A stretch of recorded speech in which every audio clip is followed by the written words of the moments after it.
Happy Halloween!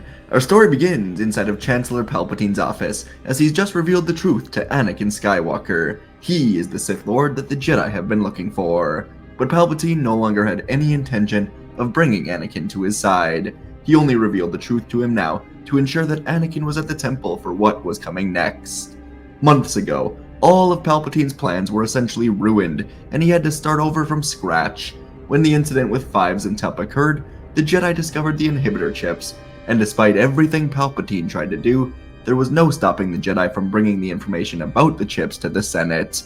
Anakin and Captain Rex went on to argue that the inhibitor chips should be removed from all of the clones, and the Jedi won this argument. And over the last year or so, every single clone trooper in the Grand Army has had the quick surgery to remove their chips, and Order 66 died with the chips helplessly. Palpatine had to consider his options after that. He could just order the Jedi execution and hope the clones obey him, but he thought that to be unlikely. The Jedi and the clones have become rather attached to each other. So Palpatine came up with a new idea. What if Order 66 could become an airborne virus of sorts? So, while war raged across the galaxy, Palpatine had spent countless nights studying the ancient texts of his master, Darth Plagueis, and he was using Sith alchemy to create this virus. And after months and months of careful work, Palpatine used an inhibitor chip and his own Sith alchemy to create a virus, which he was calling Blackwing. The virus would work in a quick manner. It would basically shut down the brain of a clone for less than a second. And when it reactivates, Order 66 will be all the clone can think about, and the Jedi will die. So Palpatine worked to perfect this virus, testing it on rogue clones, and it worked well. The experiments in his lair gave Palpatine a renewed hope for his grand plan. The clones would turn against the Jedi, and they would only know loyalty to the Emperor. It would be perfect.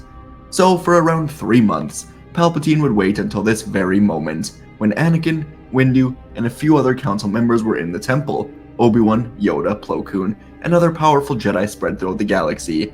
Now was the perfect time, and so Palpatine moved to his desk, activating the canisters placed in various locations on Coruscant to turn the clones.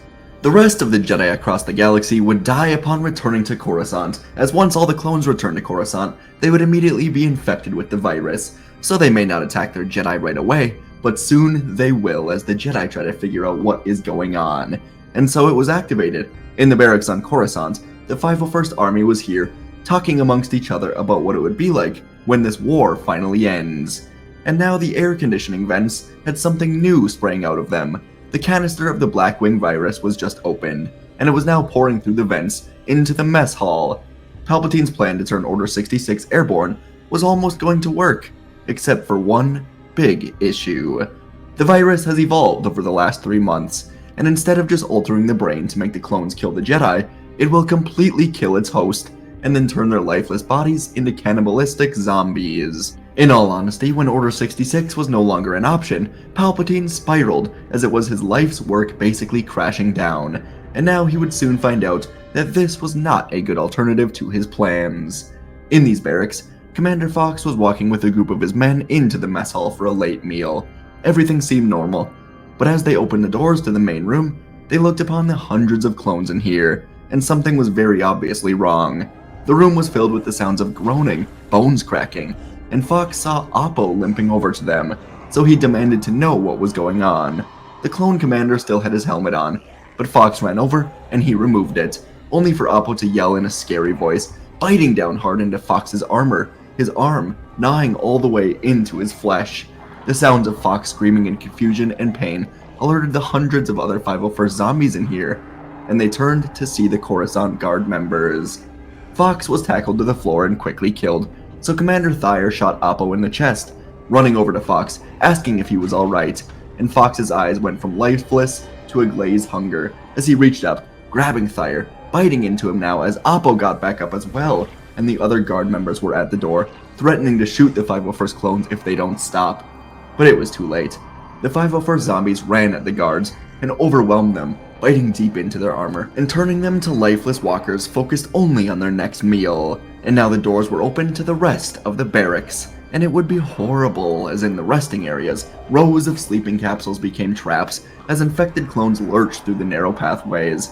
Their armor now streaked with blood and crime. They were torn and battered, and they were limping, stumbling mindlessly through the rooms. The few uninfected 501st troops were trapped within the rest areas, and they scrambled to find an escape route, only to meet the new relentless swarm.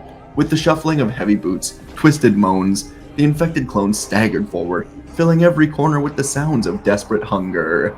In the cafeteria, tables had become overturned barricades, holding off only a fleeting onslaught. Infected clones stumbled and tumbled over chairs and trays, smashing through plastic and glass with terrifying mindlessness. Fresh blood and shattered armor fragments littered the door, sticking to boots and trailing crimson marks as more clones fell to the infection, transforming and adding to the horde. The small groups of survivors huddled behind overturned tables and counters, fingers slipping on blasters as they tried to hold off the tide. In the training facilities, the halls echoed with the frantic footsteps of the Coruscant Guard, attempting to stave off the swarm, only to be overtaken one by one. Gym equipment, once used to train, became twisted obstacles and makeshift weapons, useless against a foe that felt no pain or any fear. The clone zombies surged forward, ranks swelled by fallen guards, who rise moments after being bitten, rejoining their mindless mass. And finally, the final barricades in the barracks were broken down, and the tens of thousands of infected clones poured through the corridors and out into the streets of Coruscant. They stagger in masses through the spiraling cityscape, and they have no desire to kill the Jedi.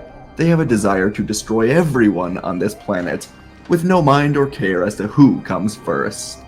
In the Jedi Temple, as Anakin was watching Mace Windu, Kit Fisto, Agen Kolar, and Saesee Tiin take off to go confront Palpatine, alarms began to go off in the capital city. The 4 Jedi would tell the pilot to wait, and they stepped out of the gunship to quickly move to the communications area and turn on the holonet. There were reports, more of them by the minute, of clone troopers fighting civilians. The images were reportedly too grotesque to show on the holonet, but the Jedi now realized that Palpatine was second priority. First, they must handle whatever this is. And in the executive building, Palpatine was seeing these same images and these reports. He knew something has gone terribly wrong, and so he sent out his Red Guards to investigate what all of this is, using his own speeder. The Red Guards would fly into the city, all of them extremely scared, and as they approached the outside of the clone barracks, screaming, explosions, fires could be heard all around. They landed, getting their weapons ready, and they called out to a horde of clones banging on an apartment building, asking what they're doing. The clone zombies turned and mindlessly sprinted at the Red Guards, and this was just about enough. There were way too many to fight off, so the speeder rose, but not before the zombies climbed on board and began attacking the Red Guards. This was certainly not a moment they prepared for, so the pilot had his fight or flight kick in as he flew the ship back towards the executive building, with the guards in the back fighting off the zombies. And from his office, Palpatine's heart dropped as he saw the speeder returning, with the zombie clones going insane on the back of it. Palpatine shattered his own office window, and he fired lightning directly into the speeder engine. It exploded, and the speeder crashed hard into the hangar of the executive building, and Palpatine knew it was more than time to get out of here. The planet is being ripped apart. But in the hangar of this building now, the speeder exploded, but the zombies survived. There were hundreds of people here from all over the galaxy, scrambling to their ships when the zombies arrived. The Red Guards and the 501st clone zombies attacked, and now the infection had spread deep into the highest levels of the Coruscant government. Coruscant was transformed into a sprawling nightmare. The once bustling streets, lined with apartment buildings and towering shops, were now overrun with the rabid zombies, their once recognizable faces twisted into terrifying masks of hunger. Citizens were running in every direction, only to find the infected at every turn. Zombies were smashing through glass storefronts, their hands and faces pressed against windows before they break through, spilling into clothing stores, restaurants, homes. Entire families caught unaware in their apartments become part of the mindless swarm, pouring from every doorway and balcony, filling the air with a chilling, ceaseless groan that echoed through the city. Amidst the chaos, Jedi were scattered through the streets, attempting to push back the infected. Their lightsabers were flashing through the air, their glow barely visible against the crowded masses. They're not even sure what exactly they're fighting, but the numbers are multiplying every second. Anakin and Windu were cutting through the horde with their expert power, but the mass of zombies was never-ending, thickening every second. They moved with relentless, horrifying speed, climbing over one another to reach the Jedi. Anakin and Windu were nearly overtaken, as more of the undead clones and citizen joined the attack. Their once familiar blue and red armor now rusted with blood and debris. And just as they found an escape path, they glanced back to get the other team of Jedi, Kit Fisto, Agen Kolar, and Saesee Tin, but they had become lost in the swarm, overtaken by the infected, their sabers extinguished as they fall beneath the crushing weight of the undead. Anakin was able to see the first zombie that got to the Jedi. It was Obi-Wan's friend, Dexter Jetster, and the four-armed man tackled the Jedi as the swarm took them out. But Anakin ran in, using the Force to get the swarm off of the Jedi, hoping to save them. But he was too late. Kit Fisto lunged at Anakin, but it was no longer the Jedi from moments ago. He was now the zombie version of himself, and Windu had to dive in, cutting Fisto down, as he and Anakin scaled the building to escape the building horde. They looked down to the ground. Fires and explosions were spreading, and they knew Coruscant may be lost, so they found an abandoned ship and flew together into the skies. Over at the executive building, the infection was spreading from the hangar, where zombified clones were now climbing onto speeders and transport vehicles, crashing through gates, swarming into the inner offices. Staffers, pilots, officials were scrambling for cover, only to find infected breaking through every door, every elevator, every hallway. Desperate screams and blaster shots echoed through the corridor, quickly swallowed by the chaos as more and more of the office workers turned, adding to the outbreak. Desks are overturned, data screens blink with forgotten reports, and personal belongings were abandoned as zombies were staggering through the narrow office corridors. The infection spilled from one office to the next, spreading like wildfire as each new victim rises moments after falling. In one of the offices, Bail Organa, Mon Mothma, and a few others were trying to hold back a horde slamming into their heavily sealed door, but it was no use. The door broke down, and zombies poured in, led by the Gungan Senator Jar Jar Binks. His long tongue was swinging around out of his mouth as he charged forward, tackling Bail to the ground, as he and the other senators were done for. Palpatine was alone in his office, firing lightning at the horde trying to enter inside. They just kept coming, and Palpatine alerted Mas Amedda to come pick him up from the broken window, before it was too late. Speeders were now carrying the infected like a grisly wave, deeper into Coruscant, and the Jedi Temple was soon breached, as infected beings stumbled from their vehicles, pouring in through the main entrance. Temple guards stood at the ready, as the first infected reached the main hall, their groans filling the once hallowed temple. Training rooms and libraries became scenes of terror, as Padawans and younglings run, only to be overtaken. In the meditation chambers, Shaak Ti was defending a group of knights when Sin Drullic fell from the temple balcony to his death. Shaak Ti went to check if he was alright, but Drullic now yelled in a mindless hunger as he bit into her leg, and the final defenses inside of the temple would quickly fall. The zombies claw their way through the halls, overtaking new meditation chambers, the archives, and even the sparring rooms. Fragments of data and relics crashed to the floor, lost beneath the new tide of these zombies. And at the Senate building, the infection surged through grand corridors and was sweeping through staircases, corrupting one room after another. The grand hall was now full of zombies, yelling, moaning, just trying to get to anyone. Senators and guards alike were attempting to flee, and some of them did make it out, but most would not, as the zombies just did not stop, dragging down anyone in their path. Mas Amedda was here, and he had one of the clone zombies bite into his arm, but he shot it down, and he got into his speeder. As Mas flew over to Palpatine, he felt dizzy. His arm was pulsing in extreme pain, but he didn't know how exactly the infection spread. He figured he would be fine, he just needed medical attention. Palpatine would help him. But as he reached Palpatine's office, and the Chancellor got seated next to him, Mas died in the pilot seat. Palpatine tried to shake him awake, but then he saw the bite inside of his arm, and a moment later, Mas Amedda woke up, lunged into Palpatine with extreme aggressiveness. The speeder crashed hard into the wall, as Palpatine just became another one of the Horde, dying to its own creation. And in one of the last surviving ships still flying through the planet, Anakin was taking Mace Windu to Padme's apartment. Before they got out of here, Anakin landed at the balcony, ran in to find her firing at the elevator door, where zombies managed to climb the shaft. She was expertly taking them out one by one, as R2 was messing with the elevator doors to crush the zombies. C-3PO saw Anakin, and he walked as fast as he could onto Anakin's ship, as Anakin grabbed Padme and R2, bringing them to his ship. Padme saw Windu and Anakin, and she asked how bad this was, but Windu could only shake his head. The groans and screams of the zombies echoed through the city, and Anakin flew them up to the Republic Venators waiting above the planet. All three of them boarded the lead Venator, and Windu gave his orders. Orbital bombardment, focused on the executive building, the Jedi Temple, the Senate Building, and the clone barracks. Padme tried to protest, saying there are innocent people down there, but Windu and Anakin had to assure her that there was no one left. Anyone who was not infected escaped the planet on their ships as quickly as they could. The underworld was also completely lost. Initial reports said the clones went into the underworld right away, and the infection down there spread very, very quickly. Padme closed her eyes, and she had to only nod her approval. They simply could not let this escape the planet, or the entire galaxy could be at risk.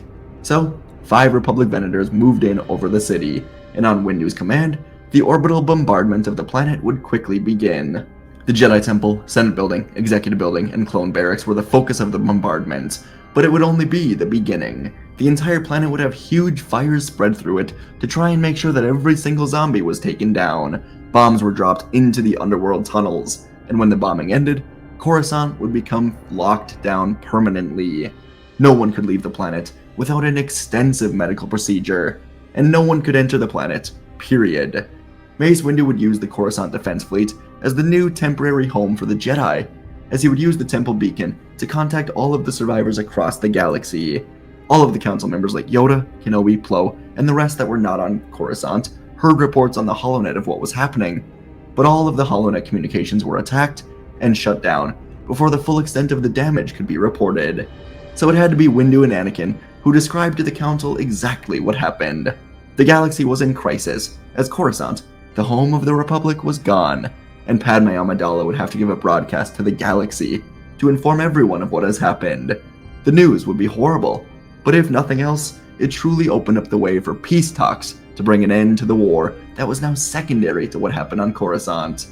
Dooku and Grievous were gone, and Palpatine died with the Republic capital planet, so the Separatist corporate leaders would soon simply be overthrown by the Separatist senators, who could not stand for this war any longer. The Coruscant news was far too much for anyone to bear, and enough innocent lives had been lost. So the Separatists and the few surviving Republic officials would quickly agree on a ceasefire. Ironically, the destruction of Coruscant would help unite the rest of the galaxy, as a huge majority of the resources that were spread into Republic planets were now gone with no hope of retrieving them. Separatists and Republic would come together to help the struggling planets, and a new system of government would be formed under the leadership of Windu and Padme Amidala, who did give a safe birth to twins after all of this. And for years, the tragedy of Coruscant would be remembered as the planet became a barren wasteland of destroyed buildings, and billions of beings were dead to the infection and the bombings. It was constantly monitored by the government to make sure no one goes into the planet, as there could still be survivors. Surviving zombies, that is. Coruscant became a symbol of the Clone Wars, a planet that once thrived and was torn apart by war, and eventually by the horde of the zombies, as the rest of the galaxy would slowly rebuild, united by the Jedi and the Senators who lived on. The war ended in a way that genuinely no one expected, but the clone troopers would be kept on in this new government to make sure that no separatist extremists kept the fighting going.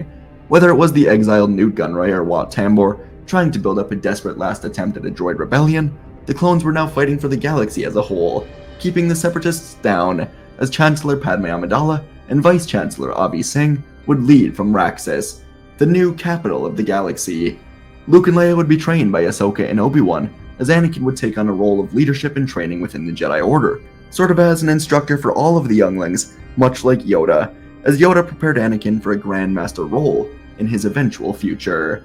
Coruscant was gone, but the galaxy would survive, and would continue to survive under the leadership of Skywalker and Amidala. And folks, that's our story for today. Actually, like, one of my earliest videos was a zombie video. It's probably so bad. Like, I assume the microphone and everything was just terrible because I didn't know what I was doing back then. But yeah, it was like a Mace Windu Sith Lord video. Anyways, I wanted to return now with a zombie video for Halloween. I know Penty's done it. I think he did one today. Was it Vader? Yeah, because I'm a copycat, man. Whatever he does, I copy. Kidding. No, we both have a lot of similar ideas. And this was very Halloween-esque. Wanted to take on the Blackwing virus. Forgot its name.